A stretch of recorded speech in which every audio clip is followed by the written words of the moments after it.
trends I remember were really quick to like you probably don't even remember. There were things like Visco Girl. There's just like weird aesthetic trends, and they would like suddenly our bosses would be like, "What is this? Get an article up about these like teenagers in Iowa doing this dance," and we would be like, "Okay," and it was this I was forced to read these articles, being like, "What is like Fat Boy Summer or whatever happened?"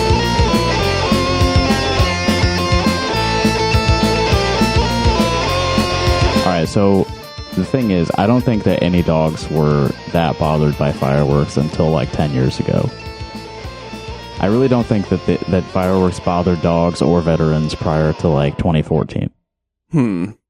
Very Lindy take to have. I think people just decided to start being bothered by fireworks. I don't think people were afraid of fireworks until like 9/11. That's my take. Does that apply to dogs too? Or is there like a dog 9/11? Yes, dogs are very patriotic, so it makes perfect sense. Maybe there was like an equivalent event that happened in the world of dogs that made everyone scared of fireworks there. Like what happened for dog 9/11? Yeah. Mm-hmm. Something involving Snoopy and his plane. Snoopy, no. All right. It's holiday weekend. We all just we're kind of hungover from all the celebrating we did yesterday. Justin especially. Well, not like hungover from alcohol, but hungover just from patriotism. Yeah, from partying. Nondescript partying. It is right now it's July 5th. This is Rock Hard Caucus episode 205. I realized, so it's been actually a bad week for America. I don't know if you guys are caught up on the news, but I realized that I could have stopped this, but I came up with my plan too late. By this I mean the big awful bill that they passed that's going to kill like a few million people probably over the next decade. Democrats should have come out the gate as soon as this bill was proposed. They should have been calling it the big butthole full bill. But I didn't think of that good. Until it passed. And I was like, fuck. Don't beat yourself up, Justin. What's the worst that can happen? They don't pay me enough as a Democratic strategist to think of these things on time. Yeah. Well, I mean, they're not going to like oppose it on like material reasons. I mean, they're going to say some stuff. But like, really, what captures people's attention is a cool named bill. Mm-hmm. That's what Chuck Schumer renamed it to, right? That's what he made a big deal about. All that I saw about that was like, it's no longer officially called the Big Beautiful Bill, but now I don't know what he replaced. Yeah, that what with. is it? I mean, it is. Sorry, I don't know. Like that's just what we know it as. Yeah, you now cannot refer to the bill at all, which is a big messaging win, is that now you can't even talk about it.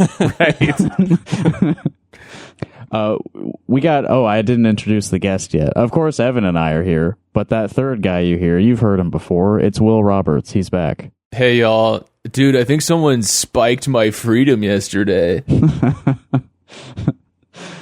Well, you should, have you reported that to your local law enforcement yet? They keep tabs on me pretty closely, so I think that they already know. They actually are the ones who did it. Yeah, it could be. We brought Will in to discuss a documentary that we'll be getting to in a minute. I do have some news I want to address before then, but because Will's the only guy I know, well, he's really the only guy I know who's made a documentary, so I figured he'd be kind of an expert to bring in on this.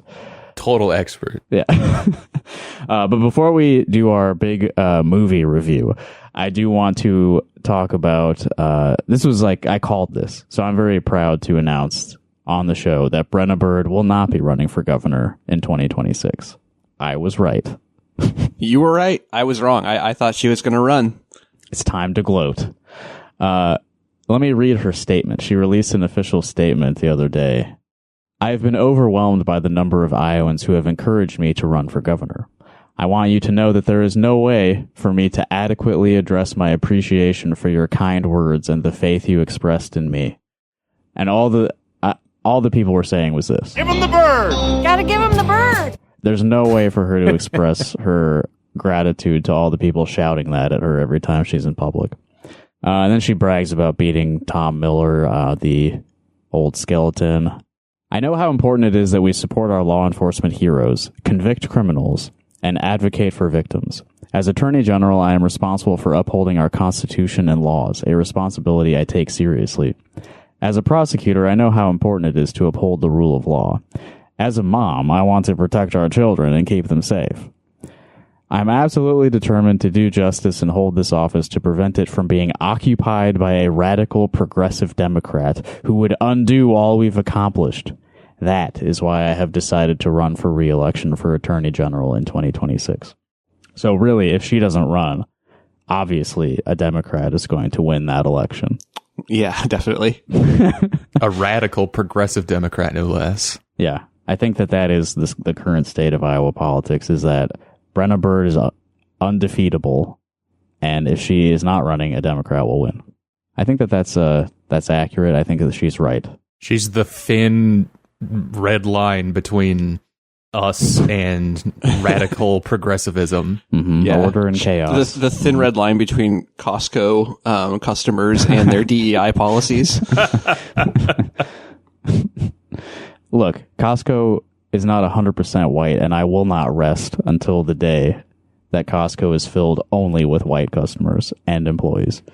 All right, so we sadly we will not get to see a bird versus sand gubernatorial race, which would have been, well, maybe even, I don't know. It's going to be entertaining either way, but that would have been a real great matchup. Yeah, I wonder if, like, her Trump sucking up campaign. I mean, that's kind of what I saw Laura Bellin from the Bleeding Heartland say, basically, is that, and it seems true to me that, I mean, obviously she was, like, aligning herself very heavily with Trump and probably, you know, reaching out through some kind of back channels to try to get an endorsement, and then presumably failed at that, and then just was like, oh, I'll just keep my seat. Yeah. If she had been able to court Trump's endorsement, she'd definitely be in. I think so. Well, speaking of Trump, he was here on Thursday night. I ended up not going to that, which is why I'm here to speak with you today, is because I did not go to the Trump rally on Thursday night. I did RSVP, I told you, and then they sent me an email like the night before that was like, you should try to arrive by 1 p.m. I was like, are you fucking kidding me? I need to be there like 8 hours in advance. And the Secret Service was going to be like searching everyone. And I was like, you know what? I probably should just not put myself through that. I was thinking about that guy who had like a JD Vance meme on his phone and was like, allowed entry into the country. I was like, you know what? Maybe I should not attend a Trump event right now. But you know who did? Is my congressional representative, Marionette Miller Meeks. And in fact, she was given a ride from Washington, D.C. to Des Moines on Air Force One. She was allowed to ride with the president all the way to the rally. And she tweeted proudly about this and shared a photo of like this little, I don't know, this little piece of paper they printed off for her. It's it says "Welcome aboard Air Force One," and it's got the presidential seal. And then at the top, it has Representative Miller Mears. It's real graphic design is my passion. Energy on it too. 3 different fonts. The font for Air Force One is like the fake cursive font. Yeah, it looks trashy as fuck. Is very much made in Microsoft Office 2003. They were clearly expressing a lot of respect for her by printing this off, prior to her arrival on the airplane. But they did it so quickly, they didn't notice they spelled her fucking name wrong. And she was so excited that she didn't notice either, and she tweeted it. The mere shall inherit the earth. That's a good one. She might be my least, like, she might be the most detestable. I mean, maybe not politically, but like, I don't know. It just seems like she is just like a groupie, not a groupie, but like a hanger on to, like, she's just happy to be there. Like, she was probably like, she just wants to hang out with powerful people and be on Air Force One and like, she doesn't seem like she has any, like, she's like a complete nothing. Yeah. Other than just sucking up to other Republicans. I think it's because she tried and failed for so long running for office, you know, like 3 or 4 elections prior to finally eking out a win. And she was just so desperate for this little modicum of power that she has. This clout shit is crazy, bro.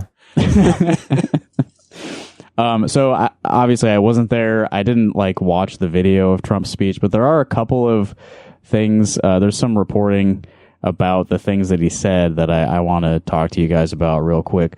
Another big part of the big buttholeful bill is increasing the ICE budget by like 12 times, I think.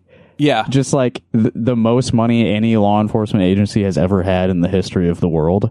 Incredibly fucking, like, it's insane. It has like more than the military budget of like Italy or something. Mm-hmm. More funds allocated. Like, what are they going to do with all that money? Yeah, it's just for the purpose of racist terror. Like, we need to dump as much money as possible into making everyone afraid. Okay, but he talked about this obviously at his speech because being racist towards immigrants is the entire basis of his existence as a political figure. But here's what he told Iowans on Thursday. President Trump told Iowans, this is from the Des Moines Register, sorry, he's going to, quote, put the farmers in charge when it comes to deporting agricultural workers who are in the country illegally. So what does that mean? Like, the farmers themselves get to escort their own illegal employees out of the country. I'm thinking if you put the farmers in charge of getting rid of underpaid labor, then they probably won't. They'd rather not, right? I'm going to put the farmers in charge of getting rid of their exploited labor base. Right. And he continued, we're finding the criminals, the murderers, the drug dealers. We're getting them the hell out of here, which obviously, no, you're not, because there's not that many of those people. But he said he and Homeland Security Secretary Kristi Noem are, quote, going to sort of put the farmers in charge. So he's already backpedaling. Sort of. We're going to sort of put them in charge. I love a sort of. When we're talking about, like, such drastic, like, horrible policies, just be like, we're like, I think we're going to kind of do this. The presidential decree. We're going to kind of try something a little like this. Yeah. If a farmer is willing to vouch for these people in some way, Kristi, I think we're going to have to just say that's going to be good, right? Was Kristi Noem there? Was he like talking to her? I didn't check on that. We're going to be good with it. That's a quote from our president right there. We're going to be good with it because we don't want to do it where we take all of the workers off the farms. We want the farms to do great like they're doing right now. Okay. So that's immigration policy, I guess, going forward, is ICE is going to be just a fucking massive stormtrooper force, more money than God, but the farmers are in charge. But we don't really know what we're going to do with any of the money, or what is, like, it's just like, there is, like, we talked about it before, but like, there is no overarching plan here. Like, absolutely not. It's just like, well we need these people. Mass death. Well, yeah, mass death. I mean, there is a plan, but I mean, as far as like the immigration thing, it's like they need these people to like make sure that like business continues in this country. But then also it's like you said, I think it's intended to like, maybe it's like intentionally vague to just make people so we can do more afraid. Yeah.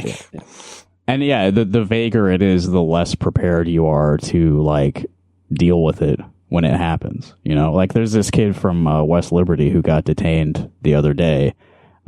He was going to his annual immigration check-in, you know, like just the thing that you're supposed to do, and they arrested him there. And that's just happening everywhere. That's just like the closest and most recent incident of that happening that I know of. Maybe I'll link that kid's GoFundMe in our episode description just so people have a means to support one of our neighbors having this terrorism enacted upon him.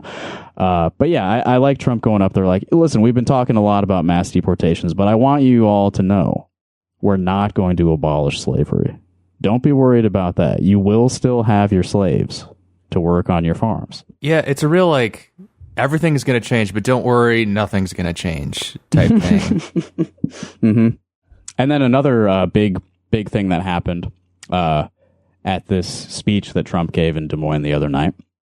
And this was reported by the Washington Post. At the time that I was compiling my notes, though, this had not been commented on at all by the Des Moines Register, who I believe have published 2 articles about Trump's speech at the fairgrounds. Okay, Washington Post. Trump uses term viewed as anti-Semitic slur to refer to unscrupulous bankers. Term viewed as anti-Semitic slur. So what could that be? It's viewed as an anti-Semitic slur. They didn't just straight up say it's an anti-Semitic slur. Okay, here's the quote from him. He's talking about the tax reforms in the Big Butthole Full Bill.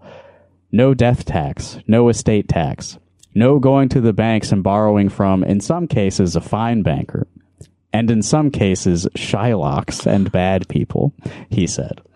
That is like more anti-Semitic to be like, actually, some of the bankers are good, but some of them are Shylocks. Not these particular ones. Like, yeah, we're not even going to stop the borrowing. It's still, or like, it's all borrowing from the good guys and the bad guys. So yeah, that's, you know, from The Merchant of Venice, the old Shakespeare play, his old caricature of an evil, greedy Jew. There's really no other way to interpret that term. Like, that's literally its origin is as an anti-Semitic caricature. After like weeks of articles about like things that Zoran Mamdani didn't even say that were being portrayed as anti-Semitic, like, fucking wild. When asked about his use of the term after he got off Air Force One, he said that he has never heard that the word can be considered anti-Semitic. I've never heard it that way, he said. The meaning of Shylock is somebody that's a money lender at high rates. You view it differently. I've never heard that. Does anyone buy that? Look, my dad said that word all the time, and there's no way that he was racist. Y'all see what John Podhoretz said about that? Yeah, oh my God, yes. Do you have it in front of you, Will? I do. He said, Trump bombed Iran. He can say Shylock 100 times a day forever as far as I'm concerned. Yeah. Well, yeah, there you go. All pretenses laid bare. Like, no kidding. As long as you militarily support the state of Israel at least once, you can be as anti-Semitic as necessary for the rest of your life. Yeah, I mean, I guess that is kind of the deal, right? It straight up is. That's... Yeah. And when I saw that, I also just thought about, like, well, while bad, America's recent bombings in Iran didn't really do much, right? Like, Israel had kind of already done the real shit, and then we just dropped a few extra. Unclear, yeah, but I think, yeah, it seems like that, yeah, I've read reports that the damage wasn't as bad as they anticipated. Yeah, I guess it's like, as long as they're maintaining material support for the project of Israel, then whatever, like, is, you know. Yeah. Yeah, as long as the president is willing to violate all the rules and laws regarding war in order to support Israel, then he can be as racist as he likes towards me and my people. That's what having principles is all about. Prioritizing. Did you see this article that Joe Biden also said Shylock? Oh, yeah. Yeah. That's like, there's so much funny Biden stuff that's been totally memory hold. It's kind of disappointing that that's the main reason it's disappointing that he didn't win a second term. So many more gaffes. Was when he was vice president. Joe Biden in 2014 also used the word when referencing loan officers who forced members of the military into foreclosure. He apologized, saying he made a poor choice of words. That's the main difference between Republicans and Democrats. They'll at least apologize for saying a slur. Should I pull up the video of Biden on the floor of the Senate just repeating the N-word over and over? I forgot about that one too. Another memory hold one. He was quoting someone else. He was quoting someone else. Yeah, that's fine. Still a wild thing to do. All right. Well, with that news out of the way, I think we've sort of addressed the current state of the nation as a firework goes off in the background at 10:30 a.m. the day after the 4th of July. Now let's talk about this movie we watched this week. This when was this released? This was like in May, I think. Oh yeah, I got some emails about beginning it. of June. It's been about a month. It's called Jackpot, America's Biggest Lotto Scam. This was produced by, I think they're called AMS Pictures. And for anyone who does not really remember this, there was a big, around like 2010, there was an unclaimed lottery ticket in Iowa for like $16 million. And for a year, this was like a big mystery. And then in the years following, it was revealed this was a big sort of like conspiracy by one of the employees of the lottery to fix it and spread the money around among some of his associates. Jackpot, America's Biggest Lotto Scam. I really like I really like the thumbnail, the art for this video. It's got like a very overweight man from the waist or from the neck down. Yes. And it reminds me very much of Perry Johnson's Super Bowl ads with the inflated Democrat politicians. Yeah. So not to get too far ahead of ourselves, but is that just another fat joke at Eddie Tipton's expense? Is that what? Yeah, I think so, man. I didn't really make that connection. I that it was just like, fat cat, like, Sure. No, they do not shy away from the, like, I don't know, the fat phobia, I think, in this. Yeah. Well, some low blows. The tone of this documentary is so strange. It's weird. Very weird. In multiple ways. But okay, the reason that this was released at the beginning of June, it was kind of, it seems like part of the purpose of this is to support Rob Sand's campaign for governor, because he is kind of a central figure in this whole story. And he was present for the Q&A. They have a video of a screening Q&A also on YouTube. If you go to Rob Sand's website and click on the little menu, it's home, about, news, town hall tour, lotto scam documentary, contact, store, donate. Right. He links to it from his campaign page. Yes, which is very weird. Oh, and of course, like Rob Sand has a book that's also about this exact thing that happened. So it's a big part of the Rob Sand myth, is that he was a central figure in solving the lotto scam mystery. He was working for Tom Miller, who we actually mentioned earlier in this episode. At the time, he was an assistant AG or something like that. And as like a Rob Sand promotional piece or whatever, I gotta say, kind of he looks good coming at the other end of it for the most part. I think like it does a pretty good job of being like, oh wow, this Rob Sand guy, he's kind of got it. He looks like an 18-year-old. That's like the first thing they say about him.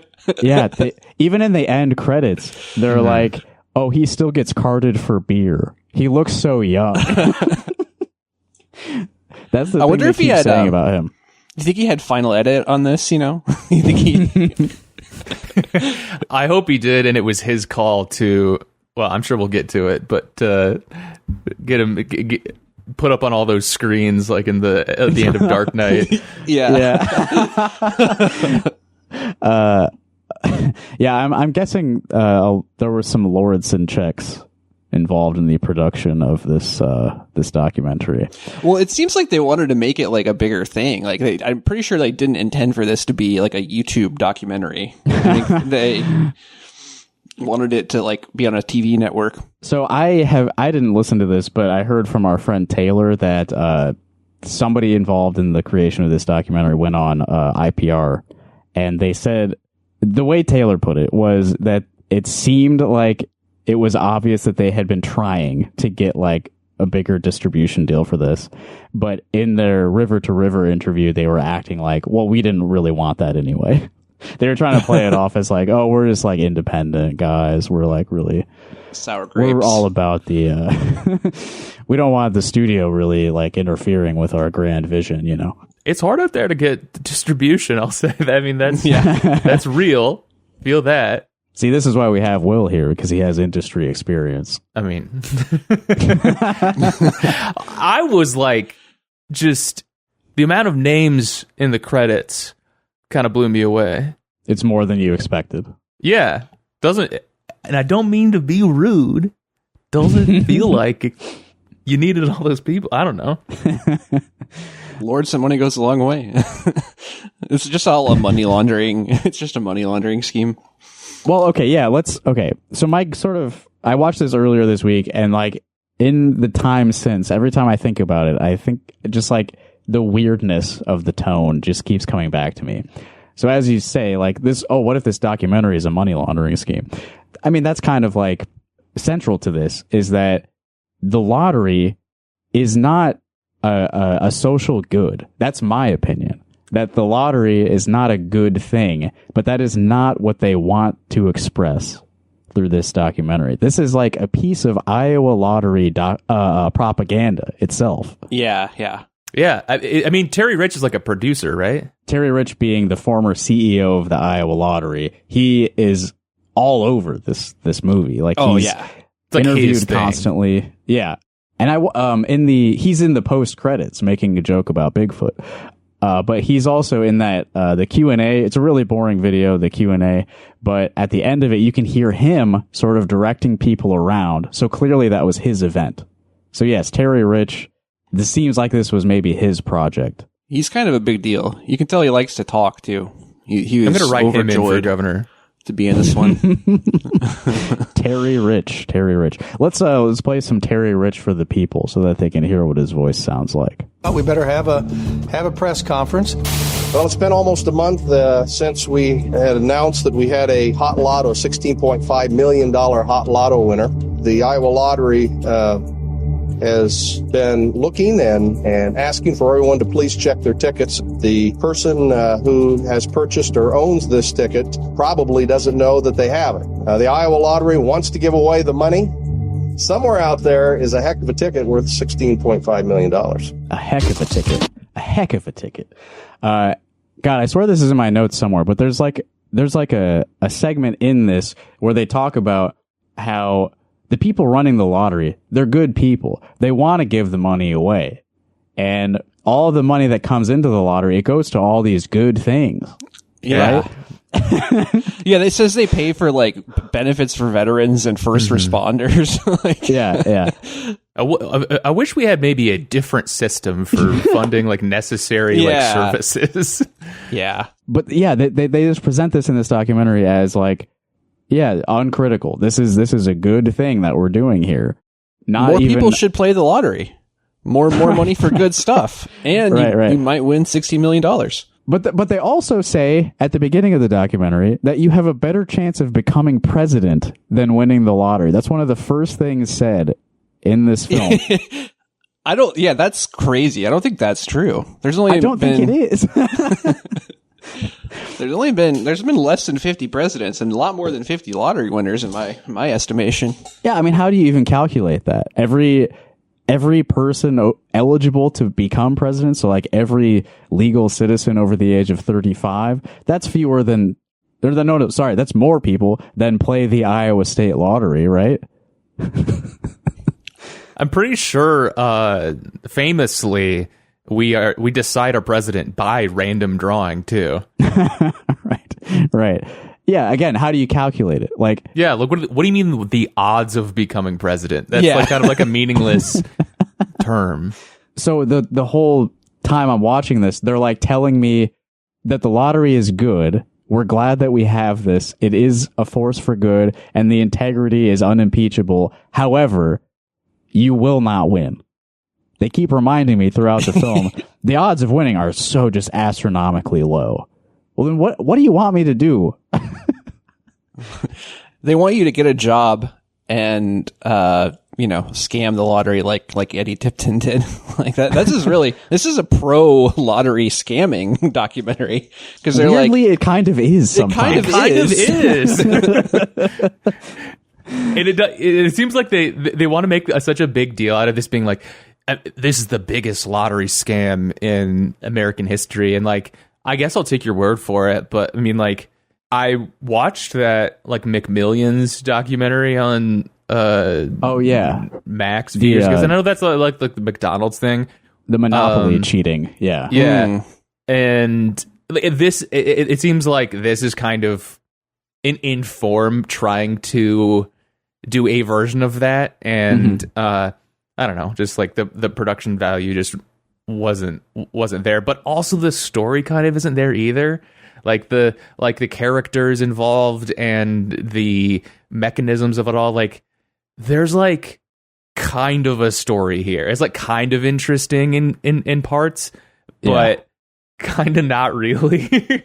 Well, there's a lot of the characters we don't really get to know much about, because all that these people know about them is like they had a couple phone conversations. Like they don't even seem to know what those like lawyer guys even look like, or maybe they were afraid to put photos of them in the movie. There's like a Canadian lawyer who, when they play audio of him, there's just like a shadowy like silhouette of like a scary guy on the screen. That was one of my early cackles watching this, because they make there's a very dramatic voiceover throughout, who I believe is one of the directors of the film, but they're doing like, you know, true crime narration type stuff to make it seem very, very dramatic, and they have a lower third on the screen that says actual recording of the phone call with the winner, played very dramatically, and the conversation is with this Canadian guy who ostensibly bought this ticket. The person from the Iowa lottery is asking, "So you bought the ticket?" "Yeah." Like that's the conversation. Yeah. Actual conversation with Holy the suspect. Shit. He said that. Yeah. That was me. I found the clip of their like pro lottery propaganda. Let me play this. The ticket was never paid out. There's the scary narrator voice, by the way. The ticket was never paid out. Lotteries want to pay winners. Not only is it great promotion for the games, but some of the money raised goes to fund vital state programs that benefit veterans, families of first responders who die in the line of duty, and even gambling awareness organizations. The question... Gambling awareness organization. Hey guys, why do we need gambling awareness organization? I'm seeing a two birds, one stone opportunity here, guys. What do you think? Maybe we will need to fund the gambling awareness organizations if we got rid of the gambling. State-sanctioned gambling. Yeah. And I mean, I guess I don't want to come across as like a Puritan when it comes to gambling, but like this is a state-run program that they are pretending is a moral and social good. But who plays the lottery? You know, it's not people who have that money to spare, really. It's people hoping, because if you're like already a wealthy person, you're like, well, I'm not going to buy a ticket for a 0.001% chance of winning $16 million when I just have like stocks I can buy and make that money guaranteed. You know, a different kind of gambling, right? The lottery exists because there are people whose lives are so miserable that they dream of this like sudden instant wealth. So they never have to work their stupid job again. That's why this lottery exists. It's siphoning money from somewhat desperate people. And the fact that this is like, oh, it funds programs for veterans. Well, what if you weren't taking that money from poor people? What if it's a regressive tax is all it is. Yeah. I mean, yes. I mean, the more, I mean, this is a larger point than just like the lottery. It's not isolated to just the lottery, but, you know, like the more, you know, desperate people get, or like the further and further out of reach, like a comfortable, stable existence might be for people, the more susceptible and more seductive, these mechanisms to, or, you know, ideas of like of instant wealth or like security pathways there. Like, I mean, I'm very concerned about the prevalence of sports gambling and like the accessibility of it on phones and stuff. But like, I mean, the idea of winning the lottery is like, I'm not going to work my way to retirement. The only kind of way I can actually get there is if I hit the jackpot $1 trillion. Like that's, I can see why. I mean, that's kind of like my general feelings about gambling overall. And to present this as, this uncontroversial good is kind of interesting. Yeah. And also in that clip, they like to give the money to the winners because it's good publicity for the game. Yeah, yes. They want more people to play the lottery. They entice them with large sums of money. For this fantasy to imprint itself upon you, you have to see a normal-looking person win all that money. So I don't really, know where else to the crime insert here this. was that they didn't claim the ticket on time. It made people question the integrity of the game and whether they really had a chance at the fantasy. Sorry, Will, go ahead. No, you're good. This isn't like that related, but I want to get into this before I forget. But like you played that clip of Terry Rich earlier talking. First of all, it wasn't that evident in the clip that you played, but like when he says certain words, his Iowa is very strong in it. Like his Iowan accent is great. It's like great. National. National. National. They were teasing him for buying snacks at the end. That was a big one. And also, I don't know where else to like say this, but they use near side lighting for his close up, and it's a kind of strange decision to be doing that. They're clearly in a studio. Near Lined them on a green screen. Lighting. Okay. In direct contrast to like every other interview. Yes. Pretty much every other interview. That's where the budget went, is for the Terry Rich VFX. Yeah, he there's a few talking heads in this, like Terry Rich and Mary Neubauer also clearly was heavily involved in this. And then they have some also interviews with Rob Sand, but Terry Rich, he is like, full screen, it looks good. These other people, they like trap them in little screens on the screen, like in a phone that's on a desk or in like the CCTV monitor in a grocery store. Yeah. It's crazy looking. I thought like maybe it was going to be this like kind of cute little like, oh, that's kind of fun to like, okay, we're talking about the lottery. We're going to show them on the in-screen store lottery as like a way into the interview or something. Sure, like we're going to actually cut to the actual footage.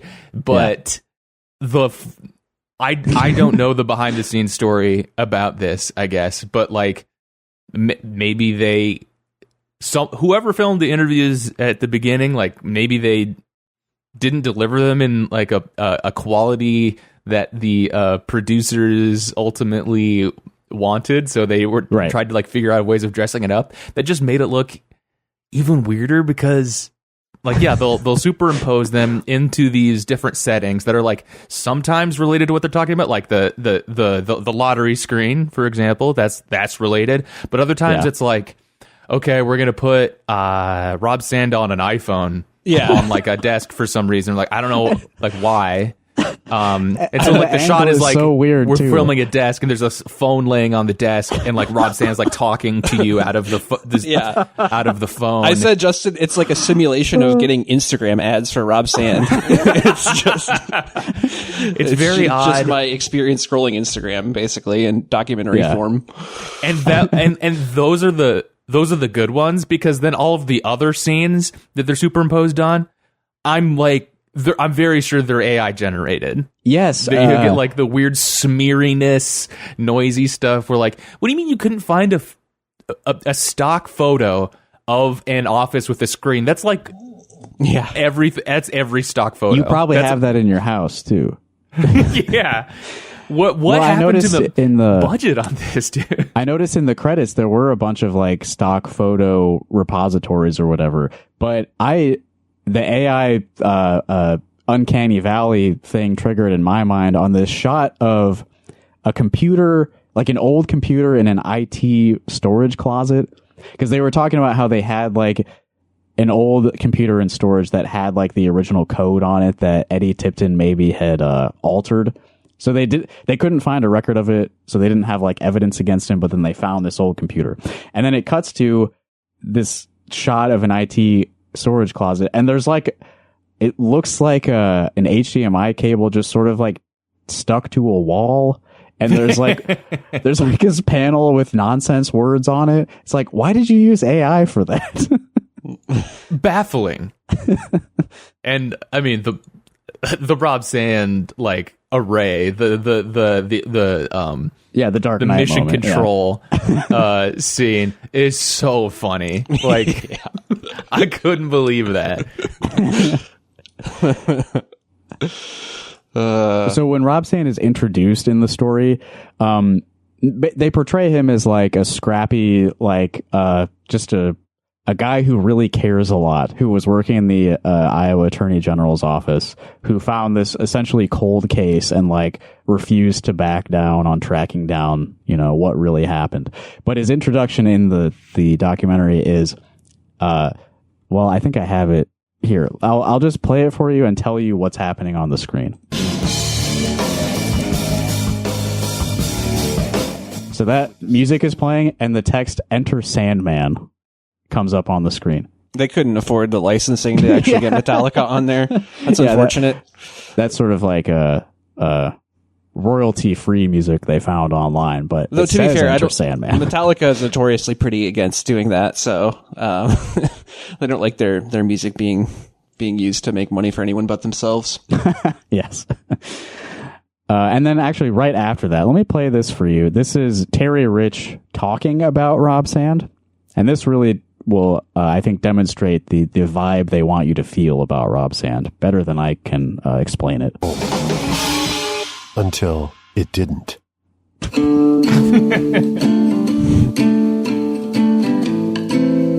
4 full years after the $16.5 million ticket was purchased, the case found its way to the desk of young Assistant Attorney General of Iowa, Rob Sand. My first impression is, this guy's in high school, isn't he? I mean, what is going on here? It was a case at the time. All right, and now we're looking at a laptop on a desk with the Iowa flag in the background, and Rob's talking head interview is on the screen of the laptop, which is maybe 10% of the full video here.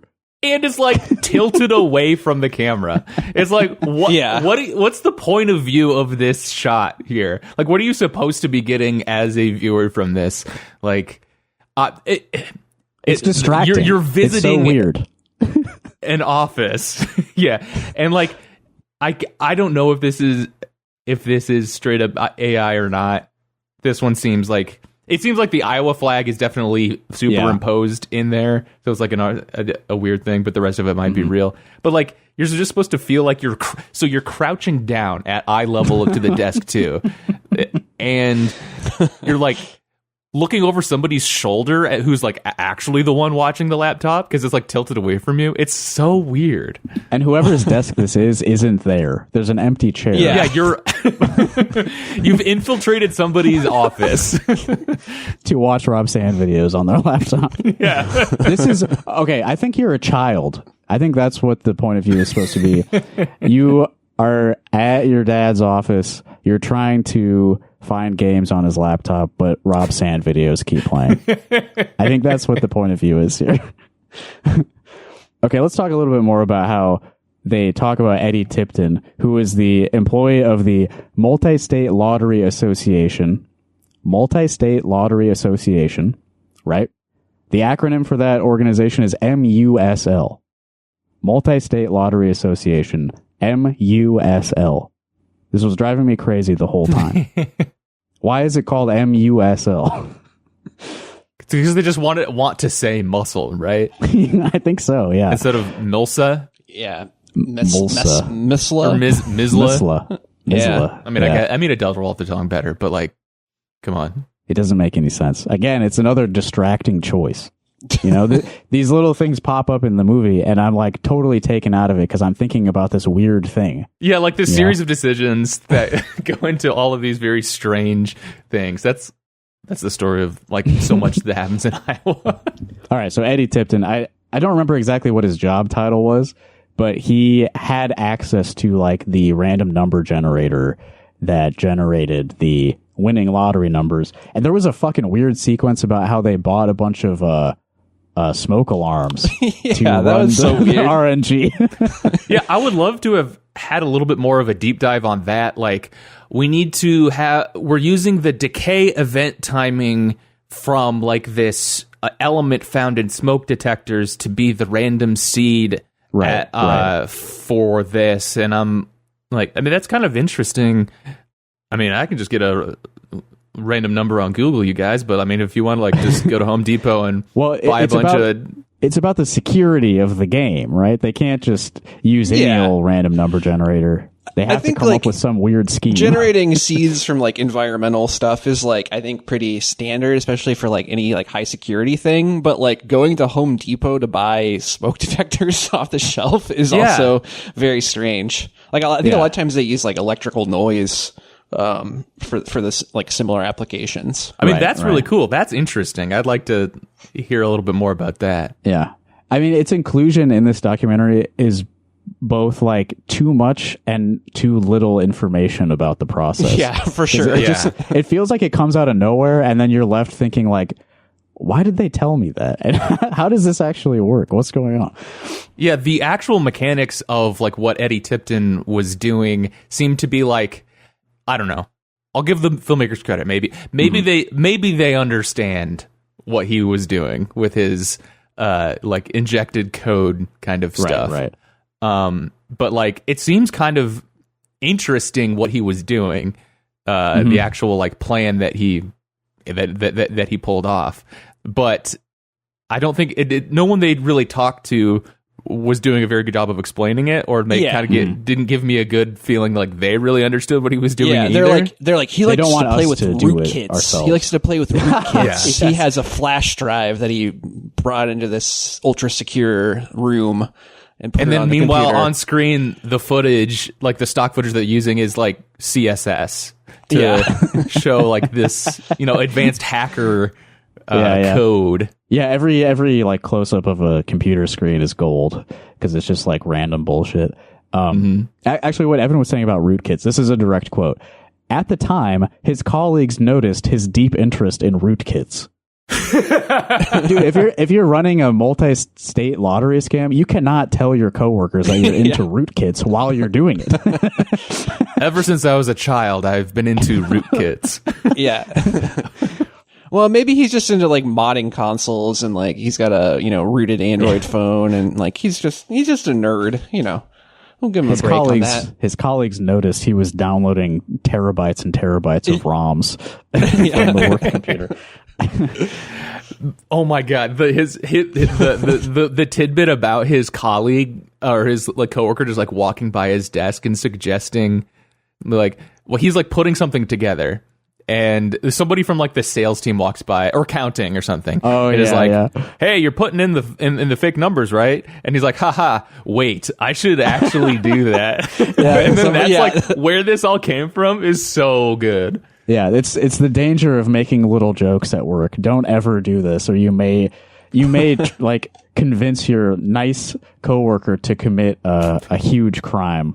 With your do not talk joke. to the weird coworker. There are various outcomes that you can experience. That is kind of how they portray this guy. Let me play this clip about Eddie Tibbetts. This is like one of his coworkers, I think. He really is. He's just never met a stranger. Everybody's best friend. He's just very charismatic, just a fun guy. He has... And while they're saying this, by the way, there's a photo of him. It looks like an Employee of the Month photo with little emoji hearts rising from the bottom of the screen. Another baffling stylistic move. Yeah, it's so weird. The charm or charisma about him. Very generous. Heart of gold. Wants desperately to be a dad. And would make an unbelievably good dad, too. It's just a good human being, Wants desperately to be a dad. Yeah. Damn. Is that a compliment? He's got fertility problems. They're like putting his medical information on blast. Yeah. So I don't quite understand how we're supposed to feel about this guy. They simultaneously portray him as like an evil genius, but also he was manipulated, and he's actually just a nice, innocent boy who was tricked into doing this. This is the man who is preventing the families of first responders from getting paid out when their family members die. Yeah. This is simultaneously like a massive crime that he should have been in jail for longer for committing, but we do love him. Everybody who ever knew him loved him. He's a great fucking guy. He was like, he got a raw deal, but he should have been in jail for longer. I'm not against the sort of like humanizing, or like it's better than just making like he's this. They could have turned it into like he's this evil criminal type thing. Like he's this criminal mastermind that like he got away with it and should have been. There's this bad person out there in the world, and so like I guess I'm glad that there was like the guy that he actually worked with, the person there's only like one person who seemed to actually really know what he was like personally. And who spoke on camera. He was like his boss at some point. Yeah. Who was his boss? He had great things to say about him. And I like, I didn't really mind the sort of like humanizing the perpetrator here of this the true crime documentary. But it did present a complicated in a bad way portrait of him, because it wasn't necessarily like, oh yeah, weird. The human condition is nuanced. He had good parts of him and bad parts of him, or like he was like striving in these one ways and like, shortcuts in the others. It was just really like, sometimes people would say like, oh, he was really friendly and nice, and then other times people are just like, oh, he was weird. There's kind of like conflicting reports of his personality that are sort of presented to be like to add nuance, but were really just confusing. Right, just contradictions, and I just don't get what they want me to feel about this. Like, I'm supposed to be really proud of the Iowa State Lottery and its integrity, and I admire Rob Sand for hunting this guy down. But at the same time, he's cool. The guy who did all this, he's a nice fella. Don't be too above hard all on him. else. He's a fat guy who likes hot dogs. Yeah, a lot of fat jokes about him. Maybe not a lot, but enough that it's remarkable in a documentary that they're making fat jokes about one of the primary subjects. Yeah. Part of the reason he got caught is because he bought this particular ticket himself at a Quick Trip. And they had surveillance footage, 2010 CCTV gas station footage of him intentionally concealing his identity, wearing like a hood and a hat and covering his face up from the cameras. He bought, I think, 2 tickets and 2 hot dogs. Yeah, the 2 hot dogs are... It's really funny. Yeah, that's... So it is funny. And by the way, we talked about how all the talking head interviews, like maybe the video quality wasn't good enough, so they put them in these like phantom zones to hide the quality of the video. The CCTV footage, full screen, they even zoom in on his car. The 2010 gas station camera footage, that needs to be seen in full. But the hot dog thing comes back at the trial, his first trial. Let me play a clip here. So his brother, Eddie's brother, Tommy Tipton, who we find out was a co-conspirator and maybe actually a bigger part of the crime than Eddie was, he testified in his brother's defense at the trial, where the only real evidence they had was this gas station camera footage that you could believe was Eddie Tipton, but it wasn't conclusive, really. Tipton's appearance at the time. On the witness stand, Tipton's brother Tommy asserted that the man in the video could not be his brother because that person had purchased 2 hot dogs and he's not a hot dog guy. Some in the courtroom found that a little hard to believe. And then we get the wet sound of a fat man eating a hot dog. This is this is a bespoke scene that they filmed, the recreation here. Because they get an actor credited who is Eddie Tipton, and basically all that this actor does that they make him do is like, we're going to shoot you from like below your eyes, and what you're going to do is kind of like fatly sit around and like eat hot dogs. It's kind of like your role here. It's a really like weirdly cruel portrait of him. Yes.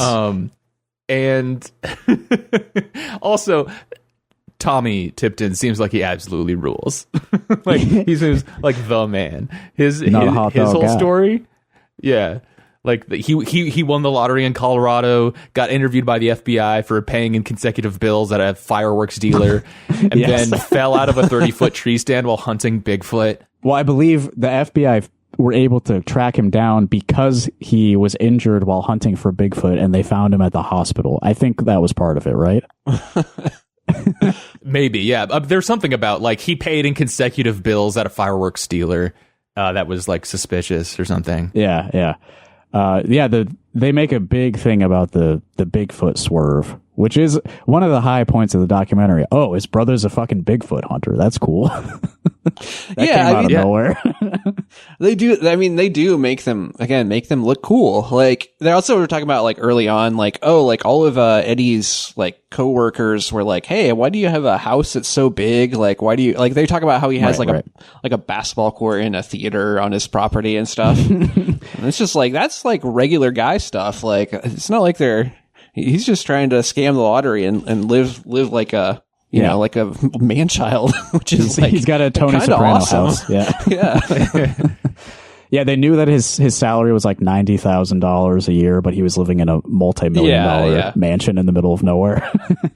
And you know, a crucial thing about it too is that like that sounds interesting and cool, and like there's a story there, and I guess I mean there is, but it's just having the conversation about it is just as interesting as it gets.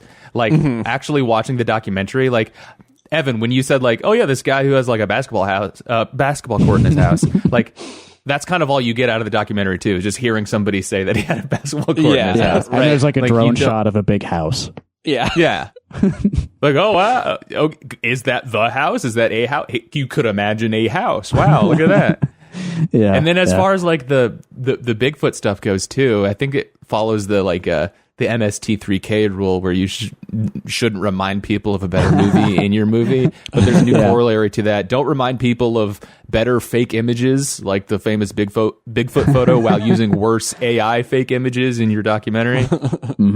Yeah. I don't want to drift too far away from this hot dog thing, because I had a point about hot dogs I wanted to make. So the people of this jury were clearly biased. Like, you see a fat man and you're like, obviously that guy eats hot dogs. Like, you can be overweight from other food. Not every like fat man eats hot dogs. It's not fair. In the Q&A, or maybe was it in the documentary, where like a juror was like, I knew he was lying because he was fat. Yeah.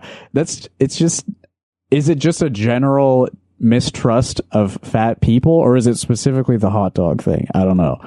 I think it's like a like guy who isn't that funny, like kind of sees some ingredients for a joke sort of like floating near each other, and is like, he's on the stand saying he didn't eat hot dogs, but he's big. That's the punchline. Okay, man.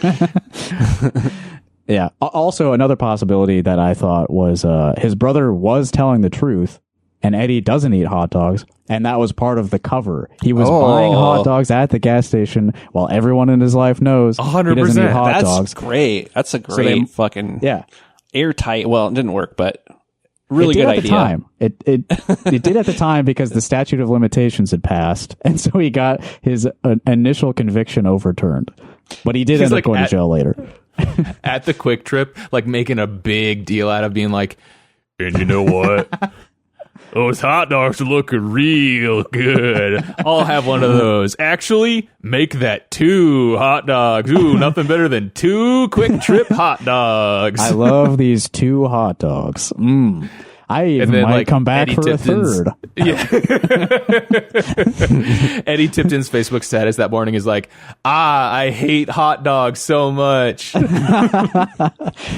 they never actually saw this, but there's footage from later that day where he comes back and buys 2 more hot dogs as another part of the cover. Like, hey, I'm that guy from earlier. I'm back for my second hot dog meal of the day. Do not serve this man. He buys out all of our hot dogs.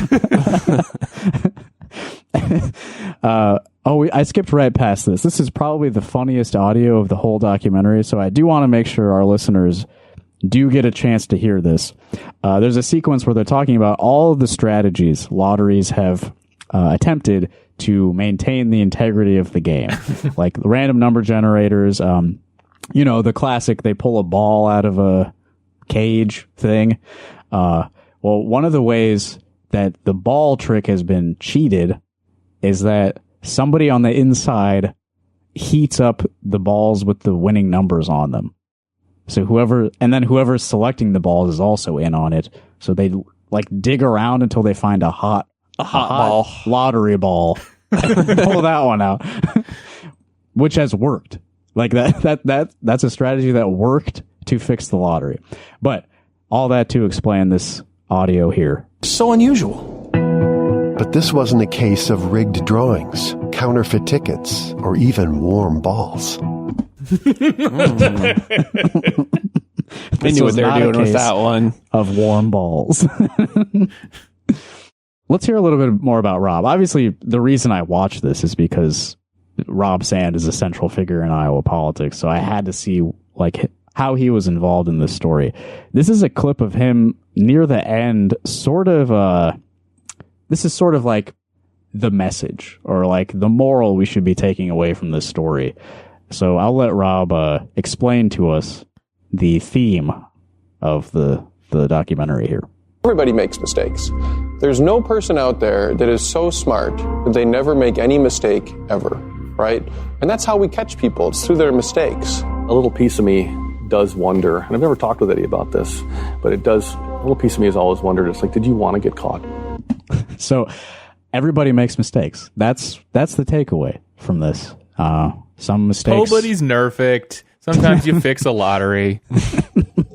That's kind of a big mistake, is to get caught fixing the lottery as part of like a criminal cartel. Everybody makes mistakes. He's just saying, if you want to get away with it, don't make any mistakes. that's the real message. This guy who's talking here at the end, I forget his name, but this is his older his old boss.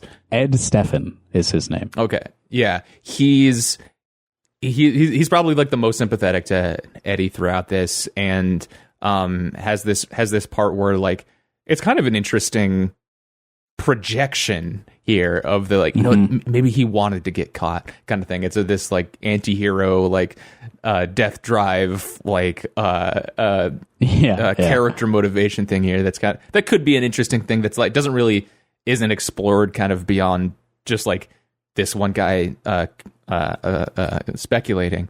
But he has this very confounding quote that's sort of like to kind of universalize, like, wouldn't we all, if we were put in the position of being able to like rig a lottery, wouldn't we? But he says, if you have a jar of M&Ms on your desk, is it still full at the end of the day, or did you eat one? Like, he says it very profoundly, like means something. I'm allowed to eat candy that's on my own desk. That's not the same thing. Am I not supposed to? Yeah. Why would I have the M&Ms on my desk? And then he uses the same metaphor in the Q&A too. Like he doubles back to the M&M jar thing to be. He's very proud of it, and I just don't think it carries any meaning to it. Right. And again, my takeaway from that sort of philosophy is like, if working for the lottery makes it so tempting for you to fix the lottery, maybe there's like an inherent sort of wrongness in this whole operation. Like if the people closest to the operation of the lottery just can't help themselves but try to steal it, like there's an inherent criminal element to the lottery itself, I think. Sorry, I just laughed at another quote that I wrote down from the documentary. Yeah. Where he so I know we're jumping around a lot in it, so sorry, I'm getting off track. But so he does go to jail eventually for some amount of time. Eddie can I explain like why the case is reopened? So he gets convicted. That gets overturned because of a statute of limitations thing. All right. Again, this whole thing hinges on Rob Sand, and they want you to feel that he is like the most responsible person in the state of Iowa because he really did his job. He didn't let this go. The reason he's able to reopen the case is because he receives an anonymous phone call from somebody in Texas who says, "Hey, did you know Eddie Tipton's brother won the lottery in this other state?" And Rob is like, "Oh, wow, I didn't." Well, how good of a job were you fucking doing from the beginning if you didn't know the guy's brother who testified at the trial was also a lottery winner? That seems like a huge thing to miss. Like you're actually not very good at this. Anyway, back to Will's point. Oh, it was so he eventually goes to jail for some amount of time, and Terry Rich is explaining that, and he was in jail in like 2020, and he says it was not the time to be in jail. Who would want to be in jail during COVID? I mean, I guess if you're going to try to time your time when you're going to be in jail, yeah, you want to kind of avoid the pandemic, but like it's not really like a great time to be in jail, I don't think. Yeah, but again, like weirdly sympathetic to to the plight of Eddie. I mean, he was sentenced to 25 years and he only served 5. Yes. And he was supposed to pay some amount of restitution, which, as far as I know, he has not paid anything. I think 25 years would be too long for this kind of thing. I agree. It's absolutely. Who is the victim here, really? I mean, it's the state. I mean, like, I guess us, people. Evan. It's that's true. It's our players. money. Yeah, exactly. That's what I was going to say. Lottery players. Lottery shot here. Yeah. I thought, exactly. So it's like, I also thought it was funny that Rob Sand was like, he's like you said, he was like basically going through cold cases. And in this case, like the original investigation was about a ticket that they knew there was some shady shit going on with that guy in Canada.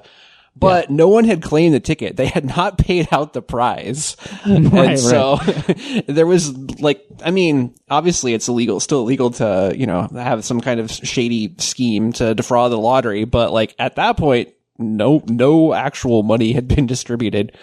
And, there was like really no real harm done. Yeah. They ended up actually getting the winning ticket, like, within a couple hours of the deadline, because you're supposed to have a full year after the numbers are drawn to actually claim your prize. Yeah, and as far as something that's billed as like, America's biggest lotto scam goes, like you think it's going to be something that's really sophisticated and like, I don't know, like the thing that the code that Eddie set up does seem actually interesting, because look, what was it? There's like an if then that like there's certain dates that like pre-injected into the whatever it was. If you buy a ticket with these numbers on this date, it like it'll reduce the pool. It's not like a given. It wasn't a guarantee. They said it was like 1 in 200, which makes sense, I guess. Like given if they know what the seed is. It seems a pretty clever way of doing that. That seems like it could go undetected. But then the like actual like the rest of the scam seems to be like very poorly thought out or poorly executed too. Because you get this like random guy calling in from Quebec City, right? Who's just saying like, "Hey, I bought the ticket. Oh no, actually, I guess I didn't. Actually, this other guy bought someone who did. Yeah. And then like there's just kind of this haphazard like chain of other guys coming forward and being like, okay, I actually know the guy, but it's mine sort of, but you just give it to me. It's fine. For like tax reasons, you can just put my name down for it. It like that part was not very sophisticated, and seems like they just kind of bumbled their way into like raising enough red flags that Sandman decided to look into it, I guess. Right. Yeah. And also a funny detail, they tried to claim it like in the name of an LLC, and then they misspelled the name of the LLC. Yeah. Not particularly, sophisticated. You guys, I think we could pull something off. Like pretty, we could do this. Yeah, I'm gonna cut that last part out so that we don't get caught later on. Also, by the way, I can't be friends with you guys on LinkedIn because that's also part of how they got us. That's right. I forgot about that. Just don't be on LinkedIn. That's another good lesson from this one. Don't be on LinkedIn. I'm going to allow Terry Rich, former CEO of the Iowa Lottery, to have kind of the last word here on the lottery itself. So he ran the company for a little bit, so he knows better than anyone. These are his thoughts on the lottery itself. But I want you to know the odds of winning the big lottery jackpots are about the same as me finding Bigfoot out here. But there's still a chance. Okay. Interesting. Yeah, they green screened him into a forest kind of thing. It's one of those like. Sorry, he was going to have the last word. My bad. Just seeing the ingredients of a joke float around, and then you just kind of connect them without saying anything interesting. Yeah, I have two final thoughts. Yeah, let's hear them. One, I'm never buying a lottery ticket again. It's how do I know the integrity of the system is there? I don't. Also, like, I think it's, like if I take Terry Rich at his word, it's easier to find Bigfoot than to win the lottery. So like, what's the point? I'd rather do that. Yeah, that sounds a lot more fun. Yeah. Yeah. And Bigfoot's rich. Maybe he'll give you some. He's invested very wisely, Bigfoot. Secondly, I said money laundering, but not in the criminal sense. I'm just happy that a lot of creatives got paid to make this substandard documentary, and that people got paid to do a job that may or may not have been good. Yeah, totally. AMS Pictures. If you need someone to film interviews in Iowa that look better, let me know. A little bit guys. better, yeah. Okay, your concerns about the integrity of the lottery. I do just want to play one more clip. This is from the very boring Q&A, which is also posted on the same YouTube channel. Our former governor, Terry Branstad, was present for this Q&A. He's not in the documentary, but he was governor during a lot of what was happening during the documentary. So let's hear from our former governor for just a little bit. I'm not going to play the full 3-minute clip that I put in my notes here, but then I'll give you the mic. This turned out to be much more elaborate than I ever imagined it could be. But I had vetoed lotteries twice before I finally signed this one. And Ed Stanek approached me and said, after they'd had a big lotto prize in Illinois, he said, there's a lot of people that would like to play the lottery. And frankly, thousands of people in eastern Iowa had bought lottery tickets and sent me the spent tickets to say, Governor, if we can't do it in our state, we're going to spend our money out of state. And Stanek said to me, if you change your mind and sign the lottery, I will run it and see to it that the integrity of the state is totally protected.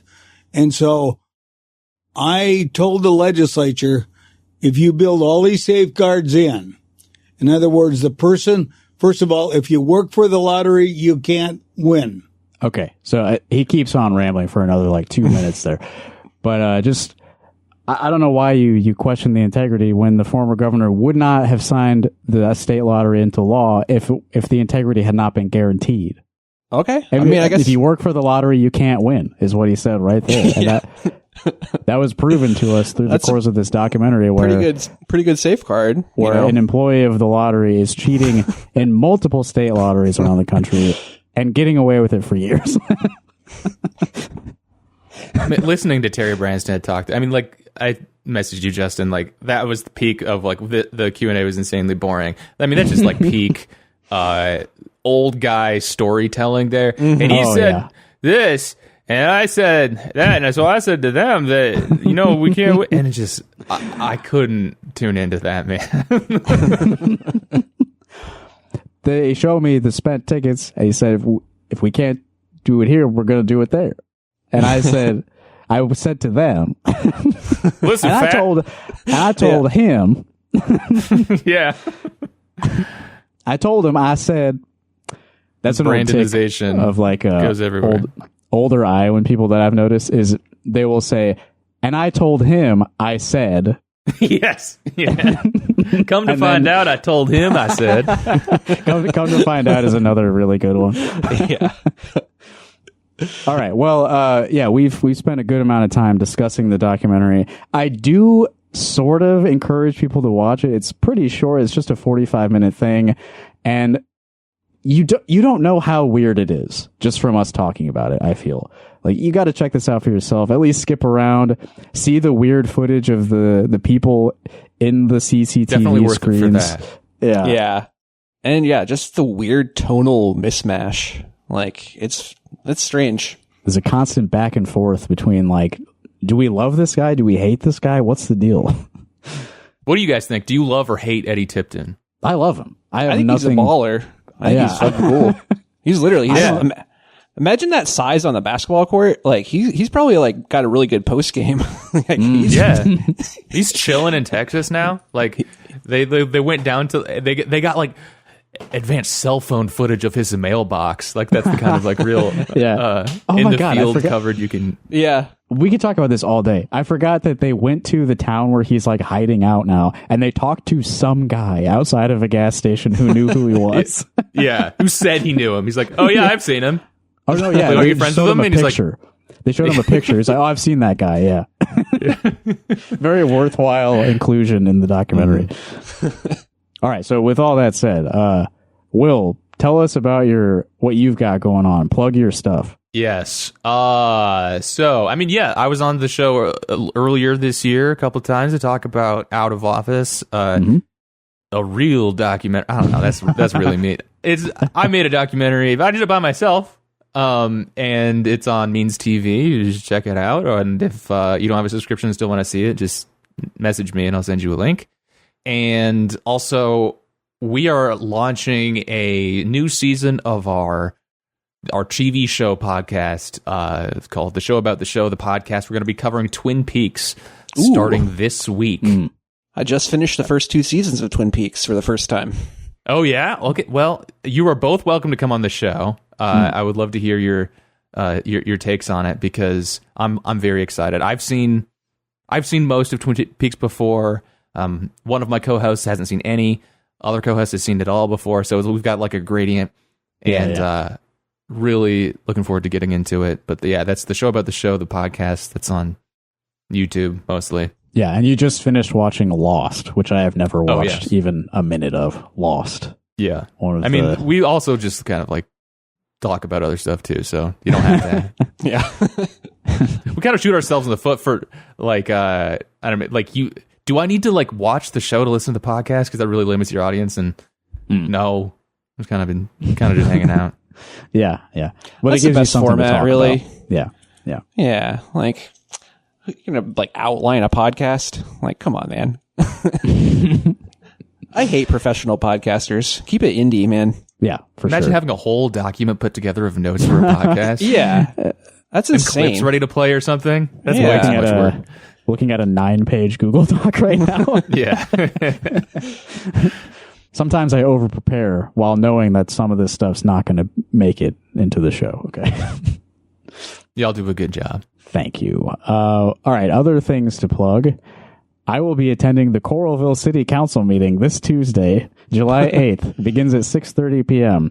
If you listened to last week's episode, you know that my city council recently was presented with an opportunity to purchase thousands of dollars worth of flock safety cameras, which automatically collect the data of every car's license plate that passes them.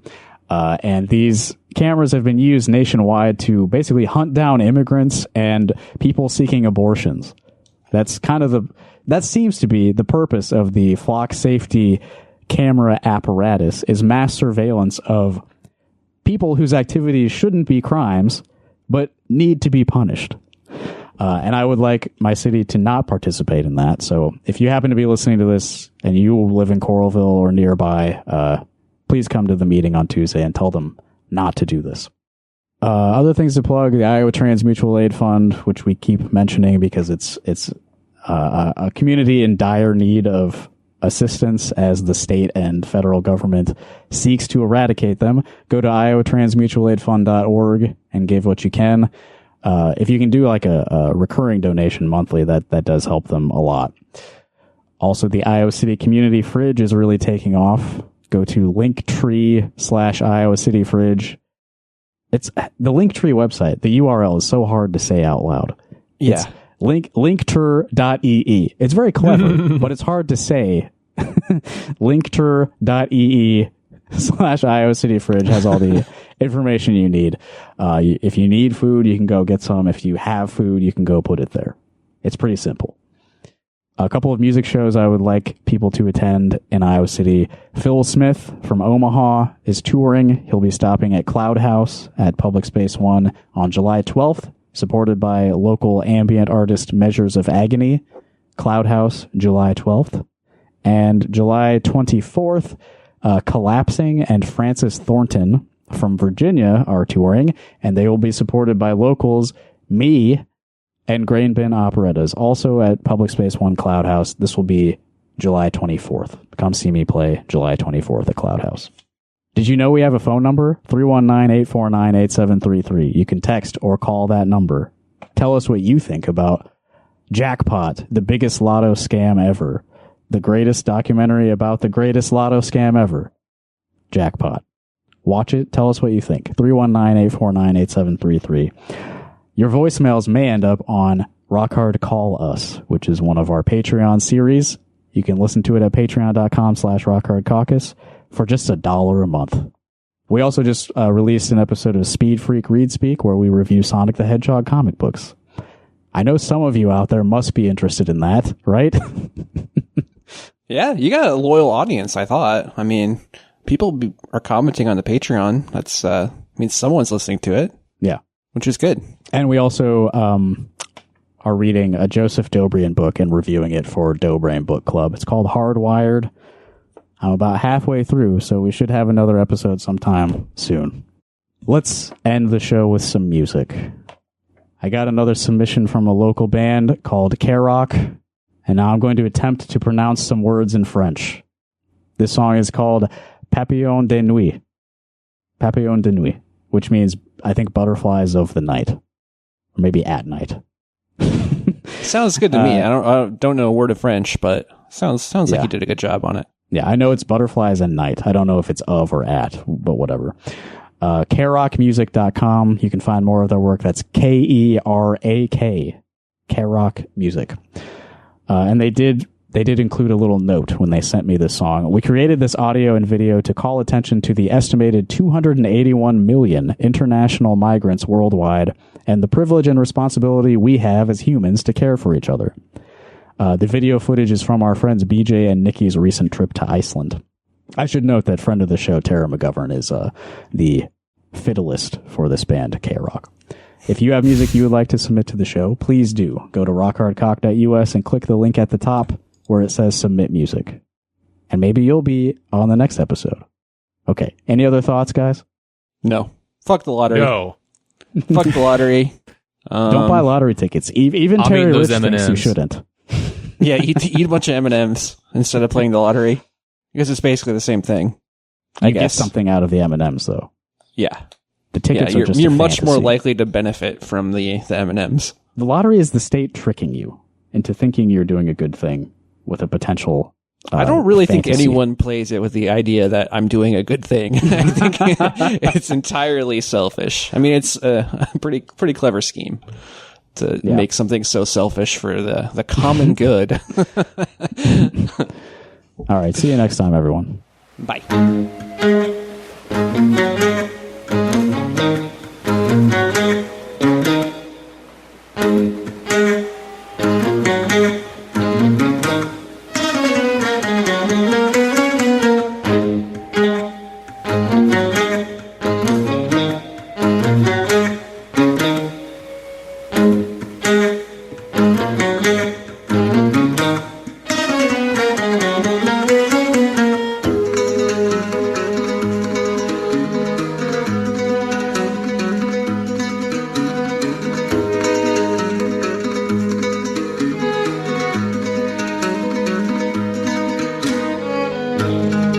Dancing with the light, slept between the meshes, tease the border, to hit the sea, to jump the fierce beauty, to tease the border, to tease the border, sweat its race, sweat its race. Mariposas de noche, attracted by the light. Mariposas de noche.